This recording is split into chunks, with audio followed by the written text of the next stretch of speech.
تو کبھی سوچا ہی نہیں تھا کہ صبر کا صلہ اتنا خوبصورت بھی ہو سکتا ہے کہ بدلے میں صلہ دینے والا ہی مل جائے۔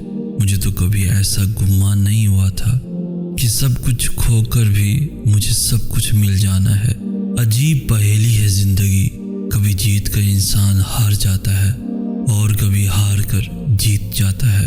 مجھے لگتا تھا کہ جیت جانے کا مطلب اپنی من پسند چیز حاصل کر لینا ہے، مگر اب مجھے سمجھ آئی ہے کہ اپنی من پسند چیز ہار کر اللہ کو پا لینا ہی اصل جیت ہے۔ تبھی تو ہر جیت پرسکون نہیں ہوتی اور ہر بار بے سکون نہیں ہوتی۔ یہ بات سمجھنے میں بہت دیر لگی مجھے کہ اللہ کی محبت کے سوا ہر محبت آزمائش ہے، اس کی محبت کے سوا ہر محبت بس خود غرضی ہے۔ یہاں تو سودا بازی چلتی ہے، یہاں تو جذبات منہ مانگی قیمت پر بکتے ہیں۔ جس نے زیادہ بولی لگائی محبت اسی کی ہوئی، اور مجھ جیسے کچھ جنہیں دنیا کے رنگ میں ڈھلنا نہیں آتا، ان کا کاسا خالی ہی رہتا ہے۔ اور پتہ ہے اللہ کاسا کب خالی کر دیتا ہے؟ جب وہ چاہتا ہے کہ تمہیں اسے بھرنے کی لگن اس کی جانب کھینچ لائے۔ اور جب میں یہ سوچتا ہوں تو میرا دل مجھ سے راضی ہو جاتا ہے، کیونکہ بھری ہوئی غافل جھولی سے اللہ کو یاد کرتا ہوا خالی کاسا بہت بہتر ہوتا ہے، اور جو اس کو یاد کرتا ہے اس کو دنیا یاد رکھتی ہے۔ سو آج جس مقام پہ ہوں وہاں بس میرا اللہ ہے، اور اس سے بڑی فتح اور کیا ہوگی کہ سب کو ہار کر میں نے اللہ کو جیت لیا ہے۔ اب ہار میرے مقدر کا حصہ نہیں رہی۔ دینے والے سے محبت کر لو، پھر وہ سب ملے گا جو ملنے والا نہیں۔ تہجد کی ایک بے سکون رات باقی ساری عمر کی راتوں کو باسکون بنا دیتی ہے۔ توکل معجزوں کا دروازہ ہے، ایسا دروازہ جس میں بے یقین لوگ کبھی داخل نہیں ہو سکتے۔ تمہارا مقدر تمہارے اپنے ہاتھ میں ہے۔ زندگی کو پرسکون اور بے سکون تم خود ہی بناتے ہو۔ تم وقت کے ساتھ نہیں چلتے ہو، بلکہ جہاں جو حادثہ روک دے وہی تمام عمر ٹھہرے رہتے ہو۔ تمہارے آس پاس کتنی بے شمار نعمتیں ہوتی ہیں، اور تم ایک محرومی کے لیے ان سب کو نظر انداز کر دیتے ہو۔ تم سوچتے ہو دعا مانگنا چھوڑ دینا یقین اور صبر ہے، مگر حقیقت اس سے بہت مختلف ہے۔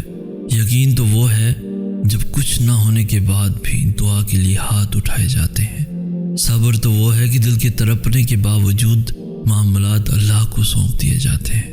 ہاں ایسا کرنا آسان نہیں ہوتا، مگر ہاں ایسا کر لینے کے بعد آسانیاں ہی آسانیاں ہوتی ہیں۔ پھر کیوں پریشان ہوتے ہو؟ جو کام تم نہیں کر سکتے انہیں اللہ کے حوالے کرنا سیکھو، اور جو کام اللہ کے حوالے کر دو اس پر کبھی پریشان مت ہو۔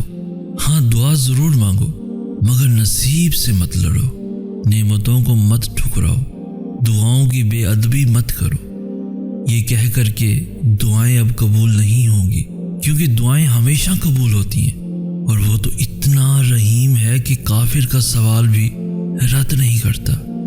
اس کی شان کو تو یہ بھی گوارا نہیں کہ اس کے در سے اس کو نہ ماننے والا شخص بھی خالی ہاتھ لوٹے۔ پھر وہ کیسے تمہارا سوال رد کر سکتا ہے؟ وہ تمہاری کیسے دعائیں رد کر سکتا ہے؟ وہ کیسے تمہاری آواز کو انسنا کر سکتا ہے؟ جب تم اسے بار بار پکارتے ہو تو بس یقین کے ساتھ سب کچھ اس کے سپرد کر دو، کیونکہ جب کام اس کو سونپ دیا جاتا ہے تو وہ دنیا کی ہر طاقت کو یکتا کر کے اس کام کے مکمل ہونے کے لیے پابند کر دیتا ہے۔ اور پھر جب تم اللہ کے فیصلوں پہ سر جھکانا سیکھ جاتے ہو تب وہ تمہیں کن سے نواز دیتا ہے۔ بس پھر تم ہوتے ہو، اللہ ہوتا ہے، تمہاری جیت ہوتی ہے، اور بدلتا ہوا مقدر ہوتا ہے۔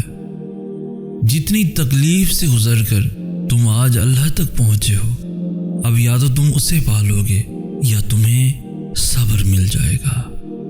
معاملات جب صبر کے ساتھ اللہ کو سونپ دیے جاتے ہیں تبھی وہ کن فرماتا ہے اور مقدر سبھی بدل دیے جاتے ہیں۔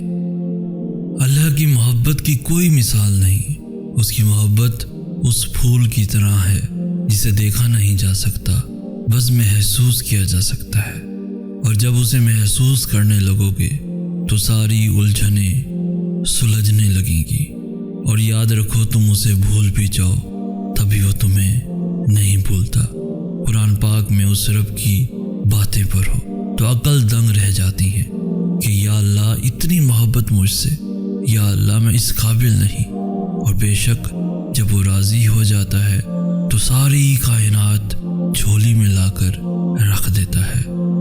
اور یاد رکھنا اللہ کی تقسیم سے اختلاف رکھنے والوں کا مقدر زوال ہوتا ہے۔ سکون سجدے میں جا کر ہی ملتا ہے جب یہ دل نڈھال ہوتا ہے۔ ہمیں ہے عزیز تر یہ چند لا حاصل خواہشیں، ہم سوچتے ہیں چلو اسی بہانے ہمارا خدا سے رابطہ تو بحال ہوتا ہے۔ جب تک ٹھوکر نہ لگے تب تک کہاں سنبھلتے ہیں ہمیں اس سے پہلے خدا سے جدائی کا کہاں خیال ہوتا ہے۔ کچھ لفظوں کا استعمال کرتے ہیں اور کچھ خاموشی کی زبان میں اس سے گفتگو کرتے ہیں۔ ہر شخص کا اپنا انداز ہے اللہ کو محسوس کرنے کا، ہر شخص کی اپنی ادا ہے اس سے ہم کلام ہونے کی، ہم اس کا اندازہ نہیں لگا سکتے۔ اس یقین کے ساتھ مانگو گے کہ اللہ ضرور دے گا، اور پھر دیکھو وہ تمہیں اتنا عطا کرے گا کہ تم گنتی تک بھول جاؤ گے۔ جب بھی اداس ہونے لگو تو خود کو یہ یاد دلایا کرو کہ جس نے مشکل دی ہے اس نے مدد کا بھی وعدہ کر رکھا ہے۔ وہ تمہارے ہاتھوں کو تب تک خالی نہیں کرتا جب تک وہ انہیں اور بہتر چیز سے بھرنے کا ارادہ نہ کر لے۔ دعائیں نصیب سے نہیں بلکہ نصیب دعاؤں سے ملتا ہے، اور کائنات کے سارے معجزے دعاؤں سے ہی تو ہوتے ہیں۔ وہ آزماتا اسی چیز سے ہے جو تمہیں بے حد پیاری ہوتی ہے، تاکہ اس چیز کے ملنے کی طرف تمہیں اللہ سے ملوا دے۔ جو نصیب میں نہیں اسی کے لیے تو یہ دعائیں ہیں، اور جس کے لیے دعائیں ہیں بس وہی تمہارا نصیب ہے۔ کچھ چیزیں تمہاری پہنچ سے باہر ضرور ہو جاتی ہیں، مگر تم یہ کیوں بھول جاتے ہو کہ وہ اللہ کی دسترس سے کبھی باہر نہیں نکل سکتی۔